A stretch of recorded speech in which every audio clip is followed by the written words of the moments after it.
I came today to talk with you about teacher retention at my school. My school is Glenwood Leadership Academy, but also in high-poverty schools in general. But first I want to show you this number. This number is an important number. We're going to have a pop quiz on this later. It's going to work out just like chemistry class for Tyler.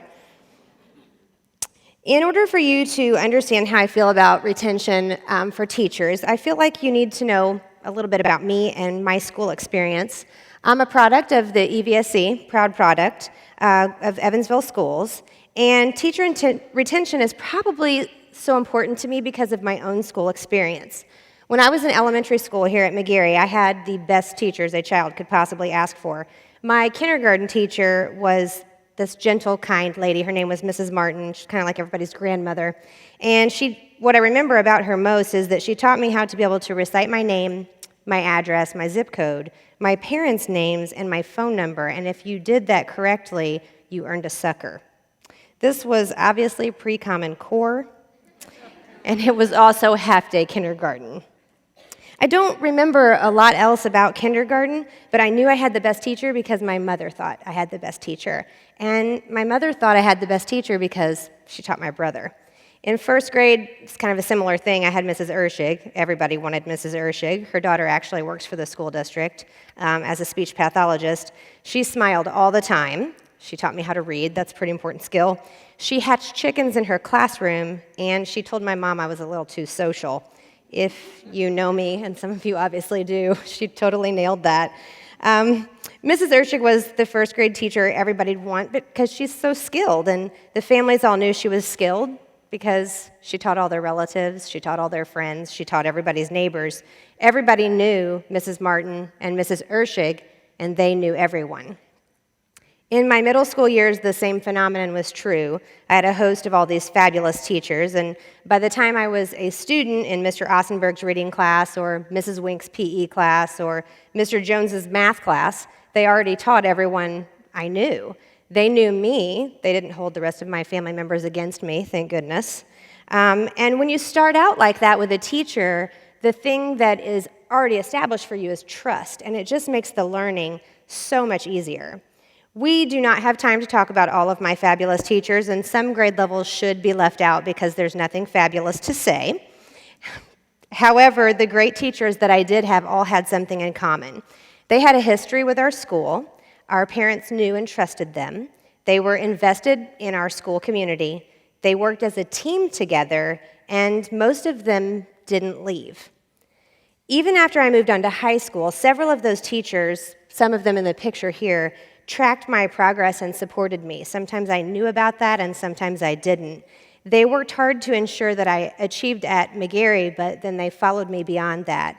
To illustrate the longevity of this, the last of these teachers on the right, Linda Wink, just retired from McGarry this year, and the teacher that's on the far left is also the picture on my Twitter account, if you've been on there today. That's my mentor, Jean Rickard, and she made sure that I went to college, and is definitely the reason I became a teacher. At GLA, we have teachers like this. They're fabulous. We have teachers like the ones I had and like the ones I just described, and they are currently working really hard to build those connections with our families. However, the difference at GLA is that the relationship between staff and families is not universally strong across the board because most of us have fewer than 4 years at our school.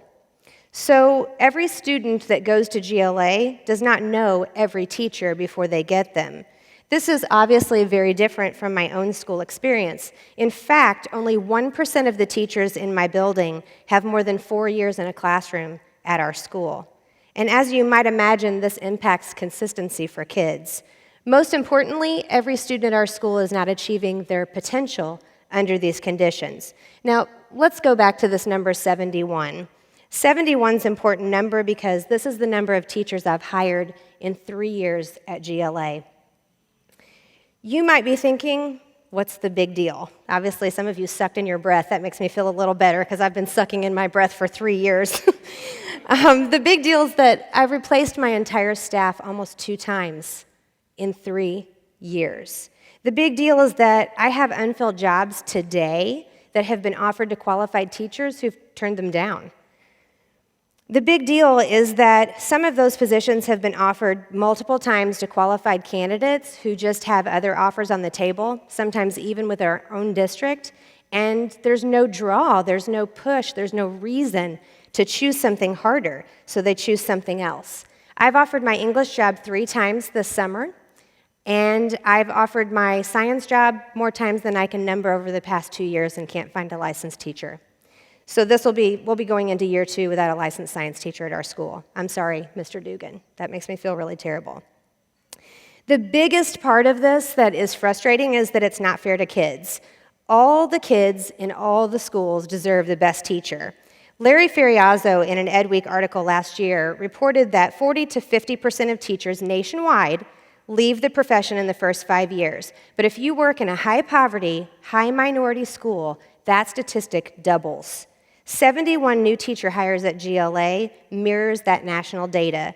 What this means for GLA is while all of our teachers, and I mean every last one of them, is very talented, they are also very new. I think I have 2 teachers in the audience, and I'm going to give them a shout out. Tara Babin, Jake Van Winkle are 2 of the best teachers I have ever seen, but they still have under that 4-year threshold in our building, which makes them new to families at our school.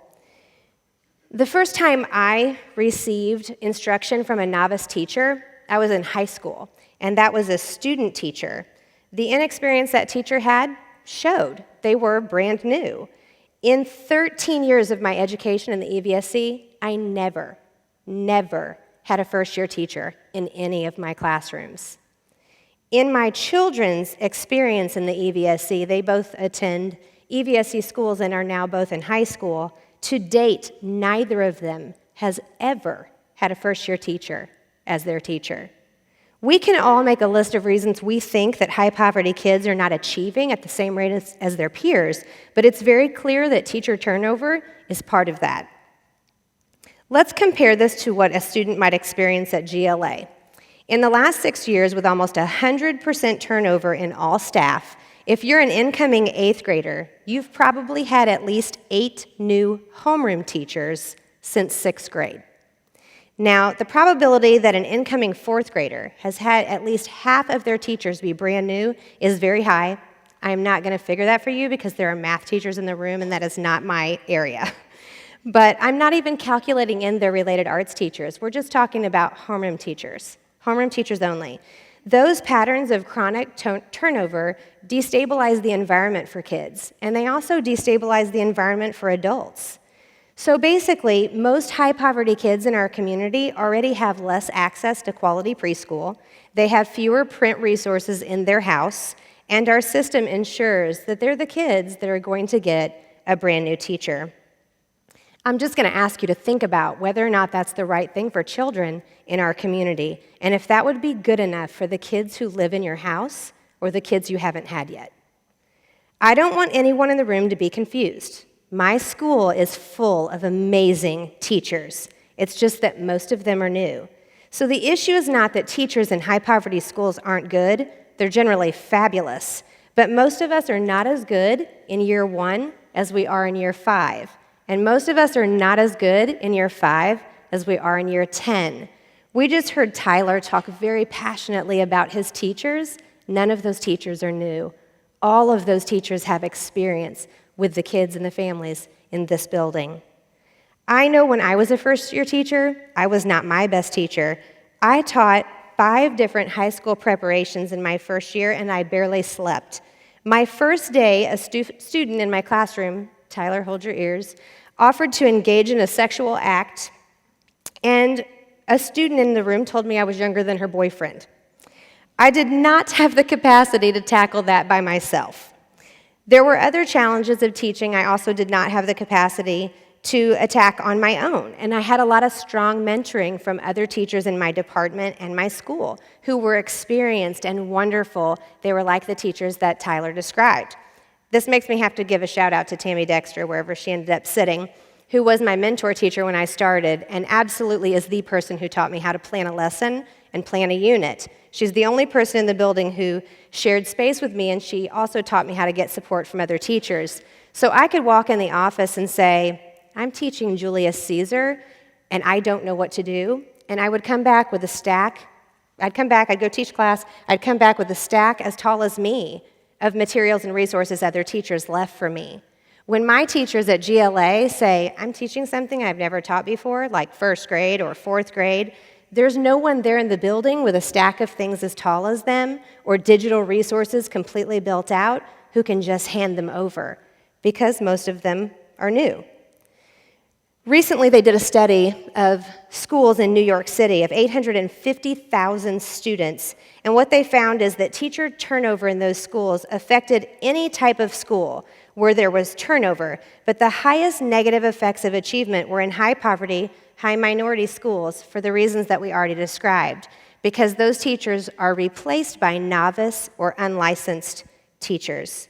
That teacher turnover is at a cost. Nationally, that number is $7 billion annually just to hire and retrain staff. Obviously, this doesn't cost GLA or the EVSC or even Indiana $7 billion. That's our national number. But I think Indiana's number is 25 to 45 million each year. This also costs the time and energy it takes to review candidates and set up and conduct interviews and read people's application materials and check their phone references. And while that's all valid ways to spend a principal's time, it means it's time I can't spend on my current staff, and it's time I can't spend on my current students. It's time my colleagues do spend on theirs. It causes fatigue on my team of teacher leaders who have a strong desire to build on successes from their previous year, but instead of being able to move forward, they're tasked with changing grade levels to create stability in the building, or teaching new teammates, or constantly reviewing last year's PD with our new hires. More importantly, I think, than any of that is the cost to our families, the consistency for our children, and the trust that somebody's going to be there for them the next year. They need and expect stability from us, and what they sometimes get doesn't mirror that. Building trust with families takes time, and it is so much harder when everyone to that equation is new, or if the families believe you're going to be here for a few years and then you're going to leave too. We would not accept this for our own children, so it is not acceptable for children at GLA. The question is, how do we fix this problem? As a society, we keep saying that we want our kids' performance to change. We say that we want no child to be left behind and that every child has promise, but what are we actually doing about it? A student who has instability at home and school can't possibly be expected to become a citizen that models stability for others. The achievement gains we aspire to in our schools will come. They will come when we have stability. They will come when our teachers have more than the minimum level of experience. No child will be left behind when teachers in high-poverty schools get the respect that they deserve. I do believe failing is part of classroom learning. We heard one of our speakers talk about that this morning. But on this issue, we do not have the opportunity to fail. If our schools fail, our community fails. If the 414 students who attend GLA are not successful, Evansville fails. It's not just Evansville, and it's not just GLA. These students are in all of your schools, and as a result, we have to find the solutions that bring success to struggling kids, or this problem will shake the very foundation of our community, our state, and our nation. Other than creating stability, researchers have recommendations for what to do to solve this problem. They include reasonable salaries. I'm not really sure what that means, but we'll come back to that. Dedicated mentors, pre-service training, and meaningful PD. This seems so easy, right? If it were this easy, we would all be working in an A school. This really boils down to our level of commitment. It's kind of like when you're at home and you're watching TV and there's a commercial on about underfed children in third world countries that need your support, and you're empathizing with the plight of the children in the third world country while you drink a Coke Zero and snack on microwave popcorn. And you think to yourself, this is terrible, and I wish there were a way to solve this problem. Once that commercial ends, you might think about it for a second and go back to your TV program. You might choose to donate the 49 cents a day that they ask for, or you might get super motivated, wake up the next day and volunteer in a shelter or a food pantry, or schedule yourself to go on an overseas mission trip with your church. You might even start a legacy project. This is where most of us, though, choose inaction. On this issue, I'm going to ask you not to do that. Even if you do not live in an urban community, we are all outnumbered by those who do. This is not just an urban problem, it's a human one. At a minimum, I'm asking you to change the way you think about it, and as a second step, I would ask you to support ways to fix this problem. Right now, most of you are metaphorically sitting on the couch watching a commercial about high-poverty schools, but I hope you're at least thinking to yourself, what can I do about it? Be more committed than when you walked through the door a few moments ago. You can stay in a high-poverty school if you're already in one. Kids need you, and they need that stability, and teachers need that stability too. Teaching gets easier no matter where you are. It's not about where you are, it's about what you do. You make your school the kind of school that kids and families want to come back to because they know you're still going to be there. If you are not in a high-poverty school, and there are lots of great teachers here who are not, honor the people who are. Don't assume that they're not good over their school grade or their test score. Really, they're teaching circles around other people in this profession. Make your dinner conversation about how to support them and how to support kids of poverty, and not how kids in high-poverty schools can't learn. Volunteer to mentor one of them. Help a new teacher in a struggling school know the difference between what is a teaching struggle and what is a school struggle and what is a student struggle. Support those people so they stay in our profession and they stay in our schools that need them. Write a legislator, a member of the State Board of Ed, or your school board about this issue and encourage them to change the salary structure for high-poverty teachers or provide signing bonuses to people who choose tough schools. Now, I realize if you're not in a tough school, you may think to yourself, why should that person make more money than I do? If you're not going to choose that, that's the reason they should. Indiana could fix this problem of recruitment and retention single-handedly with one solution, if they would change retirement. Police officers retire and draw their pension after 20 years because they have very difficult jobs. I really do not see how this varies from being a teacher in a high-poverty school, except we're not armed. If teachers knew they could retire after 20 years and pursue other passions that they have, they would not only choose high-poverty schools, they would stay in them. Lastly, if you're an experienced or a passionate teacher and you're sitting in this audience today and that number 71 is really bothering you, don't disregard this as a commercial. Don't choose inaction.